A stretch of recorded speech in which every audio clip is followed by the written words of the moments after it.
Could you explain the difference between Zakat and Zakat al-Fitra? As far as the difference between Zakat and Zakat al-Fitr is concerned, number one, as we discussed earlier, a few days back, that Zakat means to purify, to cleanse, to increase. And Zakat al-Fitr means a purifying charity for the breaking of fast specifically. So the first is purification of your wealth and surplus amount, etc. That is Zakat. Zakat al-Fitr is purification of the breaking of the fast, means purification of the fast you have kept from the minor sins you have committed, or the obscene talks, or the empty talks. That's number one. Number two, that Zakat is mainly given on the wealth. It's meant for purifying your wealth, your surplus wealth, if it is above the nisab level.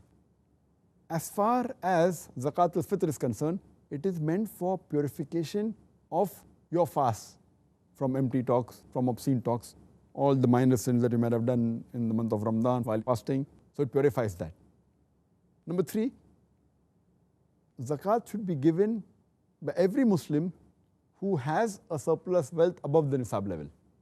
And the nisab level for normal things, whether gold, silver, wealth, etc., is equivalent to 85 grams of gold and 595 grams of silver. If it's cattle, then we discussed earlier that sheep, more than 40, you have to give one sheep, etc., etc. For the farm produce, if without irrigation, it is 10%, with irrigation 5%, etc.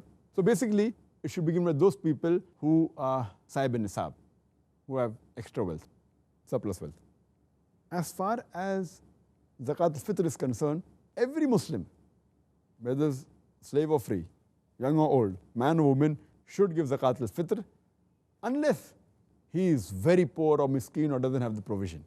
This is the third difference. Fourth difference is that the recipient of Zakat, there are 8 categories. As mentioned in Surah Tawbah, chapter number 9, verse number 60, Fuqara, the poor people, Masakin, the needy, Amilun, those involved in collecting of Zakat, Muallafatul Qulub, those whose hearts are coming towards Islam. Number 5, Rikab, freeing of slaves. Number 6 is Gharimun, the debtors. Number 7 is Fi Sabilillah, in the way of Allah.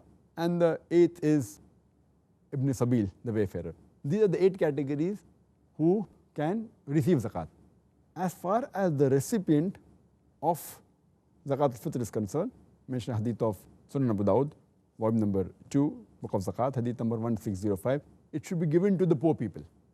So the recipient are only the very poor and the miskin people who don't have the provision of food. That is the fourth difference. The fifth difference is that the time when it should be given. Zakat can be given any time of the year, though it has to be given when you have surplus wealth for 1 full year. That's the time it is due. But it can be given any time of the year. People prefer the month of Ramadan being a blessed month, but can be given any time of the year. As far as Zakat al-Fitr, it is limited time. You should give it before the Eid al-Fitr Salah, preferably before the poor people go to pray Salah. Or maximum permission is Eve of Eid al-Fitr or 1, 2 or 3 days before Eid. That's it. So limited 3-4 days time where Zakat al-Fitr can be given, whereas Zakat, it can be given throughout the year.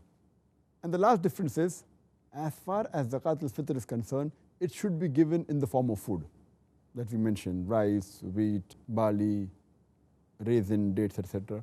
But Zakat can be given any form, in the form of money. It can be gold, it can be silver, it can be animal. So the equivalent amount can be any form. So these are the major 6 differences between Zakat al-Fitr and Zakat. Well, Dr. Zakir Naik, thank you very much once again. Jazakallah khair.